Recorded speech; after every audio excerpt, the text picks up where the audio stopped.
Dear student, today our topic is types of hydrogen bonding. Types of hydrogen bonding के बारे में हम आज डिस्कस करेंगे.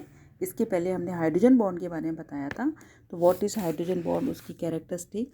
अब आज हम क्या बात कर रहे हैं, types of hydrogen bonding. Hydrogen bond जो होते हैं वो दो प्रकार के होते हैं. एक तो इंटरमोलिकुलर हाइड्रोजन बॉन्डिंग और दूसरी होती है इंटरमोलिकुलर हाइड्रोजन बॉन्ड या इंट्रामोलिकुलर हाइड्रोजन बॉन्ड. अंतरा आणुक हाइड्रोजन बंध या अंतः आणुक हाइड्रोजन बंध. अब ये इंटरमोलिकुलर और इंट्रामोलिकुलर हाइड्रोजन बॉन्ड है क्या. तो पहले हम बात करते हैं इंटरमोलिकुलर हाइड्रोजन बॉन्डिंग की. तो इंटरमोलिकुलर हाइड्रोजन बॉन्डिंग में इसमें क्या होता है कि जब दो हाइड्रोजन परमाणु दो भिन्न भिन्न अणुओं के इलेक्ट्रोनेगेटिव एलिमेंट के बीच होता है तो हम उसको क्या कहते हैं, इंटरमोलिकुलर हाइड्रोजन बॉन्डिंग कहते हैं. तो उसको क्या कहते हैं, इंटरमोलिकुलर हम हाइड्रोजन बॉन्डिंग कहते हैं. अब क्योंकि इसमें क्या होता है कि आकर्षण दो अलग अलग मॉलिक्यूल्स के बीच में होता है तो समस्त जो होता है ना अणु या मॉलिक्यूल एक दूसरे के समीप आ जाते हैं और इंटरमोलिकुलर हाइड्रोजन बंध में एक प्रकार से मॉलिक्यूल का एसोसिएशन हो जाता है. एसोसिएशन होने के कारण जो है इनके कुछ भी गुण भी जो इफेक्ट होते हैं. तो इसलिए हम इस प्रकार के जो हाइड्रोजन बॉन्ड को हम कहते हैं इंटरमोलिकुलर हाइड्रोजन बॉन्डिंग. एग्जाम्पल जो है HF, H2O, NH3, ROH जो है अल्कोहल, ये सारे जो इंटरमोलिकुलर हाइड्रोजन बॉन्डिंग के एग्जाम्पल हैं. जिसको हम क्या दिखा रहे हैं, इनके सबके स्ट्रक्चर में देखें डॉटेड स्ट्रक्चर द्वारा ये जुड़े हुए हैं और ये एसोसिएशन ऑफ मॉलिक्यूल हो रहा है इनमें. तो ये intermolecular hydrogen bonding. Intermolecular hydrogen bonding में मॉलिक्यूल का क्या हो रहा है, एसोसिएशन हो रहा है. ठीक है. अब इस एसोसिएशन के कारण क्या हो गया कि जो है कुछ कंपाउंड्स की कुछ प्रॉपर्टीज़ को भी ये क्या करेंगे, इफेक्ट करेंगे. तो सबसे पहली प्रॉपर्टी जो है वो H2O और H2S गैस. अब H2S इनकी फिजिकल स्टेट की हम बात करें, सामान्य ताप पर जो है टेम्परेचर पे H2O तो हम क्या बोल रहे हैं, ये एक सिंपल क्या है, लिक्विड है, हम सबको पता ही है. और H2S क्या है, गैस है. अब इसका कारण भी क्या है, ये इंटरमोलिकुलर हाइड्रोजन बॉन्डिंग है. अब इंटरमोलिकुलर हाइड्रोजन बॉन्डिंग के कारण जैसे कि हम जानते हैं कि ऑक्सीजन की जो इलेक्ट्रोनेगेटिविटी है वो सल्फर से ज़्यादा है, जिसके कारण वाटर के जो मॉलिक्यूल में क्या हो रहा है, एसोसिएशन का हो जाता है. और एसोसिएशन के कारण मॉलिक्यूल एक दूसरे के नज़दीक आ जाएंगे और पॉलीमराइज होकर यह क्लस्टर के रूप में एकत्रित हो जाएंगे. तो जिसको हम कहते हैं H2ON. इसका जो सामान्य परिस्थिति में जल इस रूप में होता है. दूसरी जब हम H2S की बात करें तो H2S में क्या है, जो इसमें हाइड्रोजन बॉन्ड है ही नहीं. H2S में हाइड्रोजन बॉन्ड है ही नहीं तो इसमें जो मॉलिक्यूल हैं एक दूसरे से दूर रहते हैं. इसलिए ये सामान्य परिस्थिति में H2S एक क्या है, गैस है. तो ये भी हम इमेजिन करें, यदि वाटर है, यदि वो गैसेस के फॉर्म में हो तो आज हम कैसे सर्वाइव कर पाते बिना पानी के. ठीक है. तो ये जनरल जो फिजिकल प्रॉपर्टीज ऑफ H2O और H2S gas, it is the example of intermolecular hydrogen bond. अब दूसरी बात हम करें, the density of ice is lesser than water. बर्फ़ का जो घनत्व होता है, बर्फ़ का जो घनत्व होता है वो किससे है, पानी से क्या है, कम है. तो हम कह रहे हैं बर्फ़ के क्रिस्टल बनते समय, जब बर्फ़ के क्रिस्टल्स का फॉर्मेशन हो रहा है तो अणुओं में परस्पर हाइड्रोजन बॉन्ड इस प्रकार से जो है अरेंज हो जाते हैं कि ऑक्सीजन परमाणु 4 हाइड्रोजन परमाणु से घिर जाता है. तो इसमें से 2 तो कोवेलेंट बॉन्ड द्वारा जुड़ा रहता है और शेष 2 हाइड्रोजन बॉन्ड द्वारा जुड़ा रहता है. तो इस प्रकार H2O का प्रत्येक अणु जो है वो टेट्राहेड्रल स्ट्रक्चर के रूप में क्या होता है, गिर जाता है और ओपन केस स्ट्रक्चर जैसी संरचना बन जाती है. इसलिए बर्फ़ का जो घनत्व है वो जल की तुलना में क्या हो जाता है, कम हो जाता है. अब नेक्स्ट जो पॉइंट है दैट इज़ 0 डिग्री सेंटीग्रेड का जल 4 डिग्री तक गर्म करने पर सुखड़ता है. There is a contraction in water when it is warm from 0 degree centigrade to 4 degree centigrade. तो इसमें भी वही हाइड्रोजन बॉन्ड के कारण दो मॉलिक्यूल के बीच एक क्या होता है, निश्चित दूरी स्थापित रहती है. अब जब इनको गर्म किया जाता है तो वाटर के जो हाइड्रोजन बॉन्ड है वो टूटने के कारण जल के मॉलिक्यूल एक दूसरे के क्या होंगे, नज़दीक आ जाएंगे और जल का जो वॉल्यूम है वो क्या हो जाएगा, सिकुड़ जाएगा। तो 4 डिग्री सेंटीग्रेड से और अधिक गर्म करने पर जल के मॉलिक्यूल की क्या एनर्जी बढ़ जाने के कारण मॉलिक्यूल एक दूसरे से क्या हो जाएंगे, दूर हो जाएंगे और उनका आयतन क्या हो जाता है, एक्सपेंशन हो जाता है। तो हम कहते हैं कि तो 4 डिग्री सेंटीग्रेड जल का आयतन सबसे कम व घनत्व क्या होता है, इसका सबसे अधिक होता है। इसी प्रकार से हम एसिड स्ट्रेंथ की बात करें, acid strength of acid halides, है ना, हाइड्रोजन हैलाइड्स की अम्ल सामर्थ्य।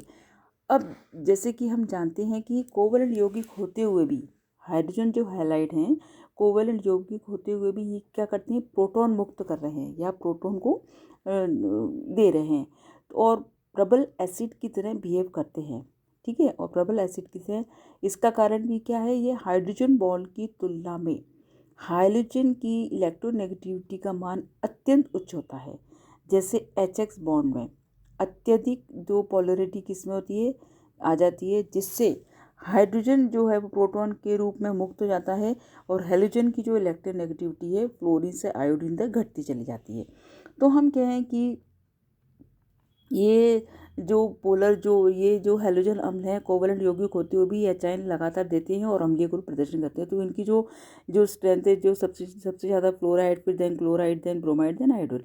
तो हैलोजन अम्ल का जो अम्ल सामर्थ्य है, जब ये एसिड के फॉर्म में HI, HBr, HCl, वो ये क्रम होना चाहिए। सबसे ज़्यादा जो है HF जो है स्ट्रॉन्ग होना चाहिए। लेकिन हैलोजन की जो इलेक्ट्रोनेगेटिविटी बढ़ने से हाइड्रोजन बॉन्ड की जो स्ट्रेंथ है वो क्या हो जाती है कि बढ़ती जाती है और हाइड्रोजन बॉन्ड की स्ट्रेंथ बढ़ने से अम्ल की स्ट्रेंथ क्या हो जाती है, घटती जाती है। तो यही एक रीज़न है, HF क्या है, वीक एसिड है, जबकि HI क्या है, स्ट्रॉन्ग एसिड है।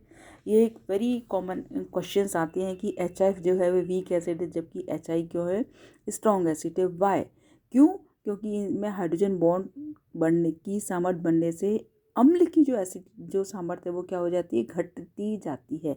तो ये भी एक बहुत इंपॉर्टेंट कैरेक्टर है इंटरमोलिकुलर हाइड्रोजन बॉन्डिंग का। इसी प्रकार से जो है next melting point and boiling point of hydride of nitrogen, oxygen and fluorine, इनके जो भी है मेल्टिंग पॉइंट, बॉइलिंग पॉइंट जो है इन एग्जाम्पल के द्वारा दर्शाए गए हैंगे। इनमें भी जो है इनके जो अत्यधिक जो मेल्टिंग और बॉइलिंग पॉइंट का कारण भी इनमें उपस्थित जो है इंटरमोलिकुलर हाइड्रोजन बॉन्डिंग है, जो हम इसके डायग्राम से देख रहे हैं। नेक्स्ट पॉइंट जो है वो है molecular weight of acetic acid, molecular weight of acetic acid. अब एसिटिक एसिड है जो मोनोकार्बोक्सिलिक एसिड है, इसमें भी क्या है जो है वो एसिडिक अम्ल का जो है अपन को पता ही है कि इसका मॉलिक्यूलर वेट क्या है, 60 होना चाहिए, परंतु प्रयोगों द्वारा ज्ञात है कि इसका मॉलिक्यूलर वेट क्या है, 120 है। इसका कारण भी इसमें इंटरमोलिकुलर हाइड्रोजन बॉन्डिंग है।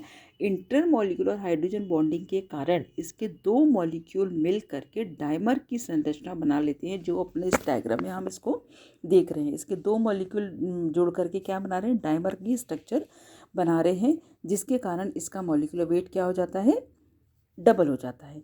इसी प्रकार से KHF2 मॉलिक्यूल का तो जो है अस्तित्व होता है, जबकि KHCl2, KHBr2 ये नहीं, इनका स्टेबिलिटी नहीं होती है। इसका कारण भी हम हाइड्रोजन बॉन्ड के आधार पर हम कर सकते हैं। क्लोरीन, ब्रोमीन, आयोडीन की तुलना में फ्लोरीन की इलेक्ट्रोनेगेटिविटी अधिक होने के कारण ये स्ट्रॉन्ग हाइड्रोजन बॉन्ड बना सकता है। इसीलिए जो KHF2 प्रकार की यौगिक में जो है हाइड्रोजन बॉन्ड होने के कारण ये क्या है, एक ये स्टेबल कंपाउंड है, जबकि बाकी के नहीं हैं। तो ये कुछ एग्जाम्पल हैं किसके, इंटरमोलिकुलर हाइड्रोजन बॉन्डिंग के। अब इसी प्रकार से जो नेक्स्ट एग्जाम्पल है वो है आपका जो कॉपर की जो है the nature of one molecule of crystalline water is different from the rest of 4 molecule in CuSO4 5H2O। Copper sulphate के जो जिसमें 5 क्या है वाटर मॉलिक्यूल हैं, इनकी एक वाटर मॉलिक्यूल की जो स्ट्रक्चर होती है वो अलग होती है शेष 4 मॉलिक्यूल से। ये क्यों, वाई, ये अपन इसको एग्जाम्पल में हम देख रहे हैं। वो रीज़न ये है कि इसमें भी उसका क्या है, हाइड्रोजन बॉन्ड का पाया जाना, हाइड्रोजन बॉन्ड का पाया जाना है। तो इसकी स्ट्रक्चर में भी हम देखें कि हाइड्रोजन बॉन्ड के कारण इसकी क्रिस्टल की जल के अणु की आकृति भी शेष 4 मॉलिक्यूल से भिन्न होती है। कॉपर सल्फेट की क्रिस्टल में प्रत्येक जो है कॉपर आयन ऑक्टाहेड्रल के रूप में अष्टफलकीय आकार में 6 ऑक्सीजन परमाणु द्वारा घिरा हुआ है, जो अपन इस डायग्राम में देख रहे हैं। इनमें से 4 जो हैं, 4 जल के अणु होते हैं और 2 सल्फेट आयन के ऑक्सीजन होते हैं, और जल का 5वां अणु सल्फेट आयन तथा कॉपर के साथ कोऑर्डिनेट बॉन्ड बना करके बंधित जल के 2 अणुओं के मध्य हाइड्रोजन बॉन्ड के द्वारा बंधित होकर इसकी संरचना बनाता है। तो कॉपर सल्फेट में भी हम क्या कह रहे हैं कि 4 वाटर मॉलिक्यूल तो सेम है, परंतु एक क्या है, वाटर मॉलिक्यूल अलग है। क्यों? वो भी हाइड्रोजन बॉन्ड के कारण। अब इसी में हम देखें नेक्स्ट एग्जाम्पल। ये तो हमने इंटरमॉलिक्यूलर हाइड्रोजन बॉन्ड के कुछ एग्जाम्पल के बारे में बताया। अब हम इंट्रामॉलिक्यूलर हाइड्रोजन बॉन्ड की बात करें तो इंट्रामॉलिक्यूलर हाइड्रोजन बॉन्ड क्या है? जब हाइड्रोजन बॉन्ड उसी मॉलिक्यूल के 2 ऋणात्मक द्वितीय परमाणु के बीच में पाया जाता है ना। हम उस वाले में तो इंटरमॉलिक्यूल में जब हाइड्रोजन मॉलिक्यूल 2 ऐसे परमाणु जिनकी इलेक्ट्रोनेगेटिविटी अलग अलग परमाणु पाया, तो उसको हम इंटरमॉलिक्यूल। इंटरमॉलिक्यूल में क्या करें हैं, जब हाइड्रोजन बॉन्ड उसी अणु के 2 ऋण विद्युतीय परमाणु के मध्य पाया जाता है, तो ऐसे हाइड्रोजन बॉन्ड को हम कह रहे हैं intramolecular hydrogen bond. Intramolecular hydrogen के कारण किसी भी मॉलिक्यूल की एक साइक्लिक स्ट्रक्चर बन जाती है कि साइक्लिक स्ट्रक्चर बन जाने के कारण ये क्या होती है, जिसको हम कीलेशन भी कहते हैं, है ना। तो इंटरमॉलिक्यूलर हाइड्रोजन बॉन्ड की जो है ये सबसे अधिक इफेक्टिव साइक्लिक संरचना के कारण इनके जो है, इनमें जो है 5 और 6 जो है साइक्लिक रिंग ही पॉसिबल है। तो इंटरमॉलिक्यूलर हाइड्रोजन मॉलिक्यूल के कुछ एग्जांपल हैं, जैसे मेल्टिंग एंड बॉइलिंग पॉइंट। तो इंटरमॉलिक्यूलर हाइड्रोजन बॉन्ड के कारण जो है जो कुछ मॉलिक्यूल जैसे क्लोरोफिनॉल के क्वथनांक निम्न क्रम में बढ़ते हैं, वाई, जैसे ऑर्थोक्लोरोफिनॉल, देन मेटाक्लोरोफिनॉल, देन पैराक्लोरोफिनॉल। तो और तो इनका जो गलनांक है या इनकी जो मेल्टिंग पॉइंट जो है, इसके कारण भी का भी रीज़न क्या है, इसमें इंटरमॉलिक्यूलर हाइड्रोजन बॉन्डिंग है।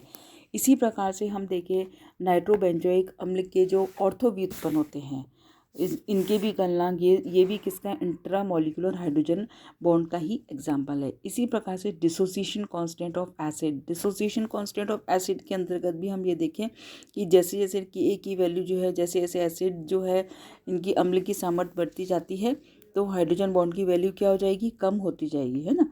तो ये भी अपन ने देखा। Stability of chloral hydrate, stability of chloral hydrate भी समान यौगिक में जिनमें एक कार्बन परमाणु के साथ साथ OH समूह जुड़े होते हैं, वे अस्थायी होते हैं। यदि इसमें तीव्र इलेक्ट्रोनेगेटिव परमाणु हो तो यौगिक स्थायी हो जाता है। तो ये कुछ एग्जाम्पल हैं किसके, इंट्रामॉलिक्यूलर हाइड्रोजन बॉन्ड के। तो आज हमने क्या डिस्कस किया, types of hydrogen bond, inter और इंट्रामॉलिक्यूलर, और इनके कुछ एग्जाम्पल के बारे में डिस्कस किया। Thank you.